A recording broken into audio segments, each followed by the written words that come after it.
मैं नाज उज़ैर आपके बीच हूँ, इन्वेंटर ऑफ कॉनली प्रोडक्ट्स।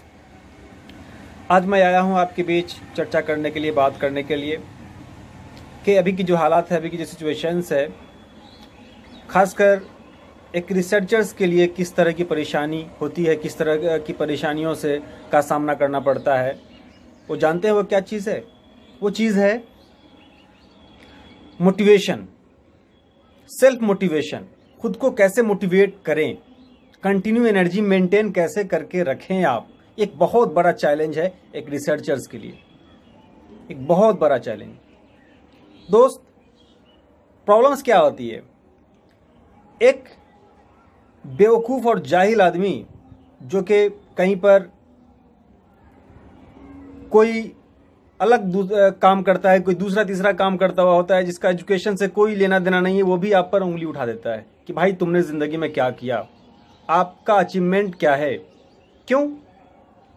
क्योंकि आप पैसा नहीं कमाए हुए होते हैं, ना आपका कोई बैकग्राउंड होता है मजबूत, और कोई भी दो कौड़ी का आदमी भी आप पर उंगली उठा देता है कि भाई आपने ज़िंदगी में क्या किया। अगर आप रात को सोने जाते हैं, सोचते हैं कि भाई वो जो आदमी मेरे को बोला, मुझे वो आदमी ने कहा कि आपने ज़िंदगी में अभी तक कुछ अचीव नहीं किया, ये कहाँ तक सच्चाई है? तो जब आप खंगालते हैं, अपने आप को पाते हैं, तो आपको भी लगने लगता है कि हाँ, कहीं ना कहीं वो सच कह रहा है, क्योंकि उसने कमाया है, बिल्डिंग है, ज़मीन खरीदा है ना, बैंक बैलेंस लाखों रुपया है, और आपके पास कुछ भी नहीं है।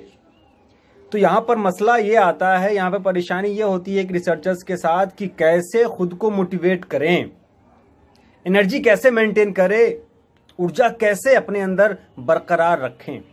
तो दोस्त, ऐसा करना बहुत ही ज़्यादा ज़रूरी है, नहीं तो आप डिप्रेशन के पेशेंट हो जाएंगे और साथ में चले जाएंगे। तो ऐसा इससे कैसे उबरें, इसको लेकर मैं आपके बीच आया हूं। मैं चाहता हूं कि 2-3 बातें आपके साथ साझा करूं। पहली नंबर बात,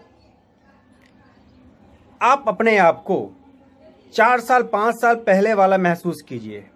जैसे कि प्रैक्टिकल के तौर पर मैं नाज उज़ैर, मैं अपने आप को 5 साल पहले ये देखता हूं कि 4 साल 5 साल पहले जब मैं शोध करता था, रिसर्च जब करता था, तो उस वक्त, उस दौरान मेरा कहीं पर भी पेपर में नाम नहीं आता था, और मैं तरसता था कि काश एक जगह कहीं पर नाज उज़ैर लिखा हुआ मिल जाता।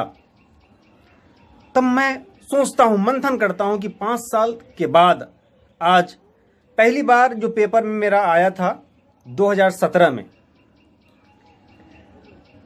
दैनिक भास्कर न्यूज़ ने एक अच्छा खासा मुझे जगह दिया था। 8 जुलाई 2017 की बात है, 4 साल पहले। तो आप सोचिए, तो इस तरह की सिचुएशंस आती है। जब आज की डेट में मैं अपने आप को पाता हूं, तो मुझे लगता है कि आज नेशनल न्यूज़ पे, इवन कि डीडी नेशनल पे आ चुका हूं, न्यूज़ 18 पे आ चुका हूं। दैनिक जागरण ने नेशनल न्यूज़ बनाया हमारे प्रोडक्ट को 11 दिसंबर 2018 को। अभी के जो हालात है, अभी की जो सिचुएशंस है, ऐसा लगता है कि महीने में एक बार कम से कम आ ही जाता है न्यूज़पेपर वगैरह में। तो ये आना, आपका छपना, ये क्या है? जब आप देखेंगे खुद को 5 साल पहले, तो ऐसा लगता है कि एक वर्ड अगर पेपर में आ जाए तो बड़ी खुशी मिल जाती। इस तरह के हालात होते हैं। और आज की डेट में आप खुद को देखते हैं, या मैं खुद को देखता हूं कि भाई कम से कम इस हालत में तो मैं अभी तक आ चुका हूं। एक बात तो खुद को मोटिवेट करना ज़रूरी है, ये एक बात हो गई।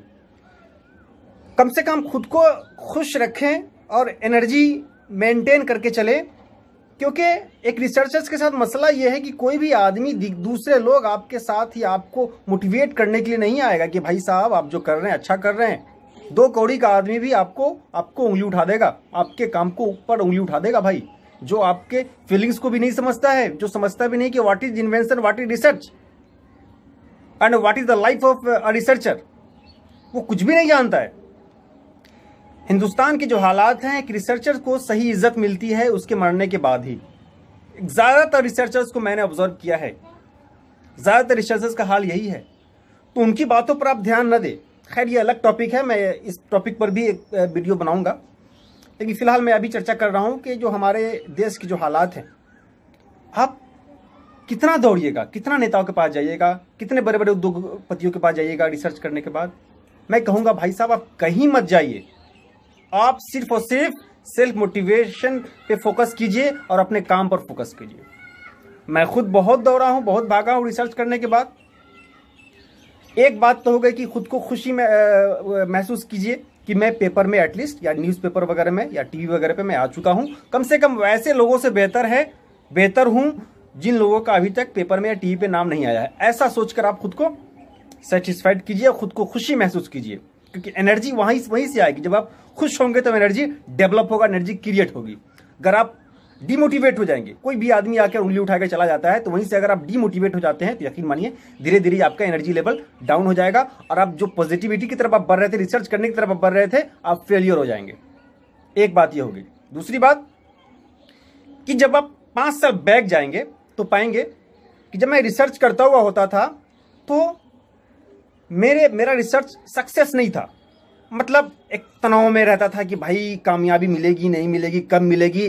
रात में सोता था तो लगता था कि भाई जो आने वाली सुबह है उस दिन मैं दुनिया का जबरदस्त, दुनिया का एक पहला वाहिद आदमी बन जाऊंगा जो कि ऐसी चीज दुनिया को दे पाऊंगा। मैं इस तरह का सोचता था या सोचा करता था। लेकिन जब सुबह होती थी फिर रोजमर्रा की तरीके से फिर दिन भर मेहनत करने के बाद फिर जब मैं रात को सोता था तो लगता था कि यार अब जो सुबह होगी ना तो उस दिन मैं पूरी दुनिया को जो है ना फाड़ के रख दूंगा, मतलब हिला दूंगा, मतलब ऐसा रिसर्च मैं दूंगा नेक्स्ट मॉर्निंग। फिर जब नेक्स्ट मॉर्निंग होती थी तो फिर एज इट इज कुछ भी बदलता नहीं था। लेकिन अभी जो 5 साल के बाद मैं अपने आप को देखता हूं, मुझे लगता है कि मैंने जो काम करा है, मैंने जो काम किया है, मेरा जो वर्क है वो मालिक का खास करम है कि रिसर्च मेरा सक्सेसफुल रहा। और कम से कम मैं बहुत चीजें तो नहीं, कम से कम कटोरी बनाने के लायक भी हो चुका हूं। इस बात को लेकर मुझे इंटरनली बड़ी खुशी महसूस होती है। 5 साल पहले जाते तो मुझे डर लगता था अपने प्रोडक्ट्स कहीं पर दिखाने में, प्रोड्यूस करने में। क्यों? कि सामने वाला पता नहीं क्या सोचेगा, क्या नहीं सोचेगा, फेक तो नहीं देगा, है ना। मतलब अजीब सा फील होता था कि नई चीज दे रहा हूं। तो इस तरह की सिचुएशंस आती रहती है। मेरे साथ तो ऐसा हुआ एक बार कि मैं था और हमारे एक दोस्त है पंकज कुमार शर्मा जो कि ट्यूशंस पढ़ाते हैं। मैं दोनों आदमी गया, टाउन में गया, कलेक्टर साहब के पास दोनों आदमी की प्लानिंग थी जाने की। तो कोई पदाधिकारी थे वहीं पर, उन्होंने मैंने अपना प्रोडक्ट जब उनके टेबल पर डाल दिया, यकीन मानिए उस प्रोडक्ट को उन्होंने उठाया और नीचे डाल दिया। और उसके बाद एक उनका जो पीए होता है या फिर जो भी चपरासी होता है वो आया और टेबल को साफ करने लगा। दोस्त मैं ये भी दौड़ देखा हूं, मैंने ये भी दिन देखा है कि जो लोग बात करते हैं, चर्चा करते हैं भाई साहब कि स्वच्छ भारत अभियान, नेचर्स लवर्स, नेचर्स फ्रेंड, है ना, इस तरह की बातें करते हैं। भाई साहब सिर्फ कागज बढ़ी है, लेकिन जमीनी हकीकत ऐसा कुछ भी नहीं है। जमीनी हकीकत में आप सोचेंगे कि भाई मैंने काम कर दिया तो रिजल्ट आपके सामने हो जाएगा, तो ऐसा बिल्कुल भी नहीं है। आपको मेहनत कंटिन्यू करनी पड़ेगी और आपके लिए दूसरा कोई खड़ा नहीं होगा। ये तो दिमाग में अपने आप को बिठा लें। तो सेल्फ मोटिवेशन की मैं बार बार चर्चा करूंगा। एनर्जी मेंटेन कैसे करें, एनर्जी मेंटेन करना बहुत ज्यादा जरूरी है। अगर आप एनर्जी मेंटेन नहीं कर पाते हैं तब एक रिसर्चर्स के लिए ये दुनिया जो है जहन्नम की तरीके से है, नर्क के समान है, ये आप जान लें। क्योंकि ये कोई मैट्रिक का एग्जाम नहीं है कि आप एग्जाम दिए और या दे रहे हैं तो कोई आपके पेरेंट्स या फिर कोई दोस्त आपको समझा रहा है कि भाई तुम अच्छा लिखना तो पास कर जाओगे, फर्स्ट कर जाओगे, बिहार टॉप कर जाओगे। क्योंकि 10th के एग्जाम में जो रिजल्ट आता है, पढ़ेंगे और रिजल्ट आ जाएगा, ठीक है। या फिर कोई दुकानदार दिन भर मतलब दुकानदारी करता है, 8 घंटा 10 घंटा कमाता है, शाम में जोड़ घटाव करता है तो उसको लगता है कि चलो 500 रुपए की मेरी आमदनी हो गई। फिर दूसरी तरफ कोई अगर लेबर कोई मेहनत करता है, 10 घंटा 8 घंटा कुदाली चलाता है, शाम में उसके हाथ में 400-500 रुपया आ जाता है। लेकिन वहीं पर अगर हम बात करेंगे कि एक रिसर्चर की, तो रिसर्चर के साथ क्या मसला है, शोधकर्ता के साथ क्या मसला है? भाई साहब शोधकर्ता के साथ ये मसला नहीं है कि सुबह में मेहनत किए और शाम में उसका रिजल्ट आपके सामने है। शोधकर्ता के साथ ये भी मसला नहीं है कि 1 साल तक मेहनत किए, 4 साल तक मेहनत किए, जैसे बीटेक की डिग्री हम ले लेते हैं, इंजीनियर बन जाते हैं, 5 साल मेहनत किए एमबीबीएस डॉक्टर बन जाते हैं, है ना। 2 साल 4 साल मेहनत के लिए कीजिए और आईएएस अफसर बन जाएंगे आप, आईपीएस निकाल लेंगे। भाई साहब ऐसी शोधकर्ता की लाइफ नहीं होती है। शोधकर्ता मीन्स बहुत रिस्की लाइन है, हो भी सकता है और नहीं भी हो सकता है। तो 99 केसेस में आपको ये मान के चलना है कि हो सकता है, कॉन्फिडेंस लेकर चलना है। और कॉन्फिडेंस मेंटेन करने के लिए आपको पॉजिटिव लोगों के साथ मिलना जरूरी है। अब पॉजिटिविटी दिमाग में रखना जरूरी है। पॉजिटिविटी कैसे आएगी? पॉजिटिविटी दोस्त आने के लिए आपको हमेशा पॉजिटिव लोगों के साथ बैठ कर रहे, बातें करें, पॉइंट आउट करें कि कौन आदमी हमारे लिए बेनिफिशियल होगा या कौन आदमी हमारे लिए बेनिफिशियल नहीं होगा। जो लोग आपके लिए बेनिफिशियल नहीं होंगे उनसे थोड़ा दूरी बनाएं, है ना। जो लोग आपके लिए बेनिफिशियल है, जो मतलब जो मोटिवेट करते हो, नहीं चलो भाई हो जाएगा, टेंशन नहीं लो, तो ऐसे लोगों के साथ अपना समय दे, वक्त दे, इससे दिल आपका मजबूत होता है। लोग कहते हैं आतंकवादी, टेररिस्ट, गुंडा, डकैत, मेरी नज़र में वैसे लोग भी आतंकवादी से कम नहीं है। जो लोग आपको डिमोटिवेट करते हैं, या फिर जो लोग आपको कहते हैं कि आपसे ये काम नहीं होगा, क्योंकि वो आपके जीवन को बर्बाद करते हैं, वो आपको तहस नहस करते हैं। खैर दोस्त, ऊर्जा मेंटेन